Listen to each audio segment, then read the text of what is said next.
Welcome to the Adapting Places podcast in a series of, again, let's see, 3 to 5 episodes on the topic of perceptual experience and emotions, obviously related to place because that's where my main area of where I've got data from is, but I'll be borrowing from some of the things that I'm reading on the side, some of the work that I do in observing people's emotions and perceptions at work as a user experience researcher.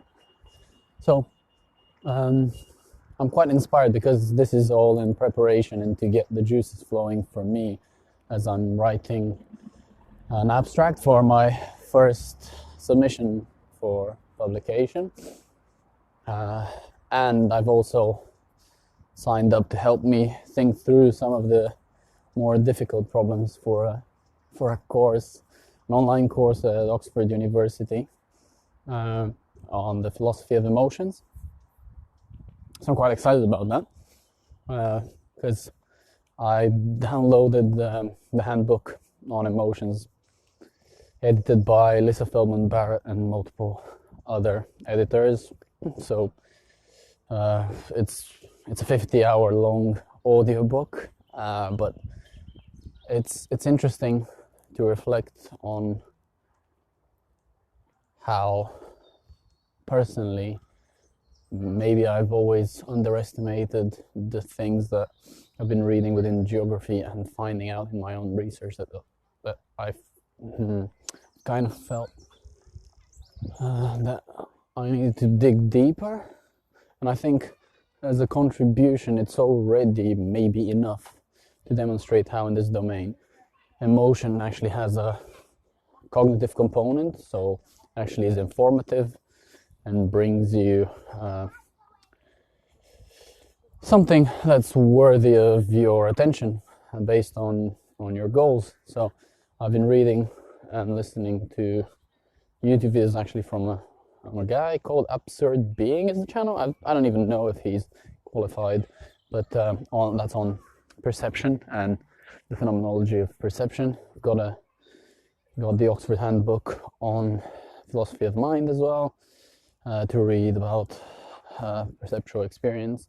So among all of these things, one of the key things that popped up that made sense, because I guess the most difficult thing with emotions is that somehow I have the expectation, and that's been highlighted by some researchers, that when I study emotions and I find some things, I'm still expecting that it's gonna match back to my folk theories and expectations of emotion, or that the labels would be the same for the types of emotions. And I think that's where some of the ideas around basic emotions, which are traditional and they can be traced back to Charles Darwin's writing, that we have 5 or 6 basic emotions, kind of like in the cartoon Inside Out.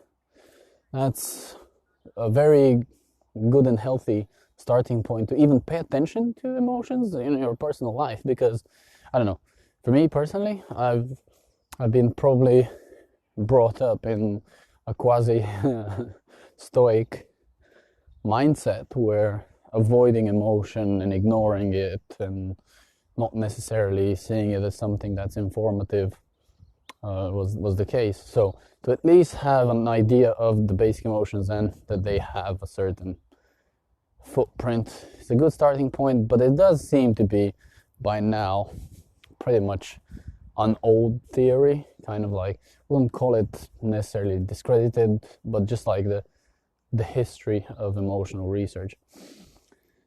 And I did start reading the expression of emotion in Man and Animals from Darwin back in the day when I was organizing a festival in his name, and I was trying to read some of his work, but I've only made it through a few chapters, and it was good reading, but I found it just not. I think it was just the sound of the voice of the narrator. It actually doesn't matter a lot, funnily.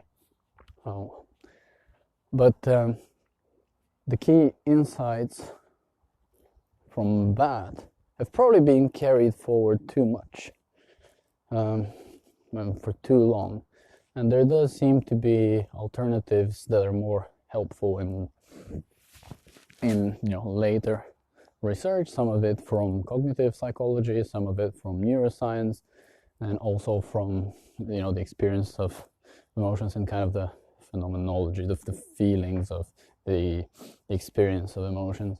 And the thing that's been able to serve as a really good rule of thumb, and I love rules of thumb because that's where my interest really is at. Learning through these for some reason is so much easier for me than anything else. And that was from listening to the podcast of Huberman. What's his first name? David Huberman? He's a professor at Stanford. He's just started his own podcast on the neuroscience of different topics. His take on affect, which obviously is not the experience of emotion, but more the physiological aspect of it, just to think about the kind of the arousal, high and low,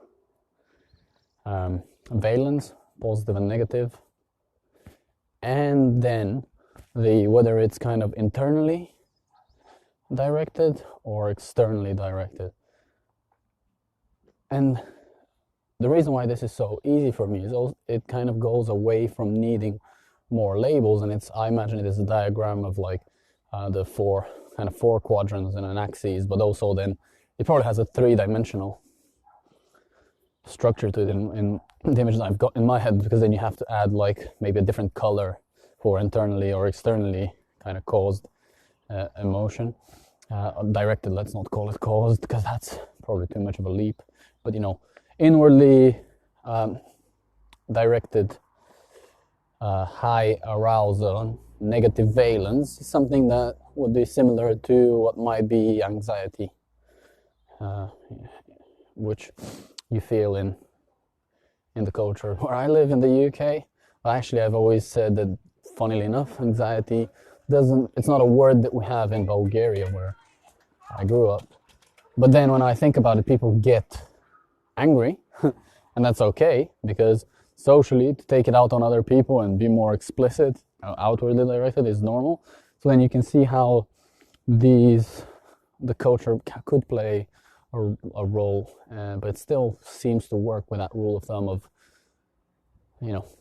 affect, high, low, valence, positive, negative, and inwardly or outwardly directed. So that's been really helpful for me. But it's, kind of haven't been able to apply it to my own research, because the data that I've gathered, I haven't necessarily asked people to rate their emotions. I've got questions around feelings towards places that have been experienced. So in that sense, it's more the felt experience and perception, more broadly.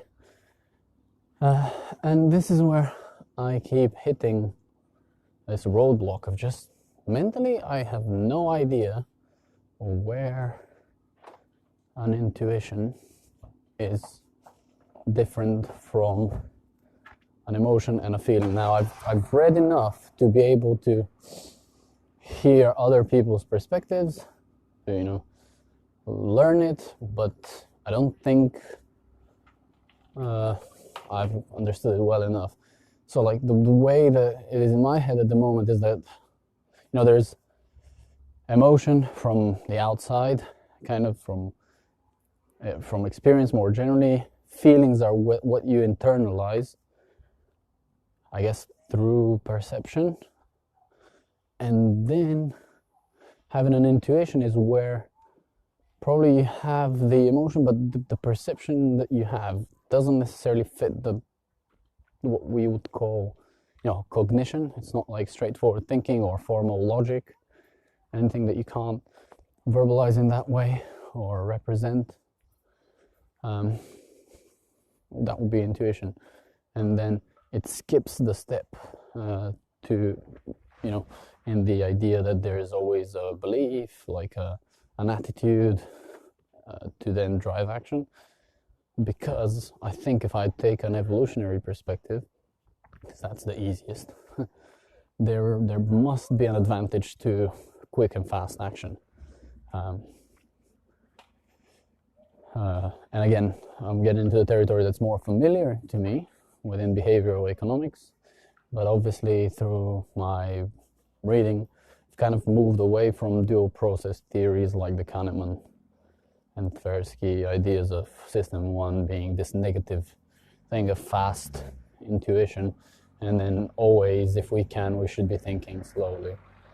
And I've actually written a book chapter about the Kahneman versus there's this other researcher, Gigerenzer. I've talked about him in previous podcasts, where fast and frugal heuristics are seen as adaptive strategies that overperform compared to tools that use a lot more information. And it's just it makes more sense, and this is where I keep getting stuck in discussions with people that think that big data and AI is always going to be better, whereas a lot of things don't need that much to make a decision, and that comes from years and years of growing up as an overthinker, actually realizing that some things do not require that much thinking and just doing. That's a relief. But how that relates to perception, and that's still relatively new to me. I seem to be exposed to it at work, where I'm constantly, doing these sessions where I ask people to, use the software, and then they tell me what they are thinking and what they're feeling. But at the same time, I observe what they're actually doing as well. So being able to have the dual measure almost. I don't want to say triangulation, but just looking at it from a perception and behavior standpoint seems to be, well, I've done it, and then weirdly, when I try to think in that way, I always see there's a dichotomy in my writing. So you have it's either going to be, what people perceive, or just being a behaviorist, because these are two traditions, I guess, in the way people write. But cognitive science is very interdisciplinary, and much like the field of place branding, where I'm trying to contribute, we're realizing that we have to be interdisciplinary to answer some of the more complex questions. So I think I'll cover off perceptions once I've read a little bit more, got a little bit excited, make some outlandish claims that do not match my data, but I'm going to try to keep myself honest, because I do have by now over 200 places being mentioned in in-depth interviews with feelings towards them and descriptions of the places. So I'm going to try to make sense of that data as I'm writing and as I'm speaking. So I think should make for a decent enough mind wander and a literal wander around the cities I usually do, walking around and recording a podcast. Okay, thank you.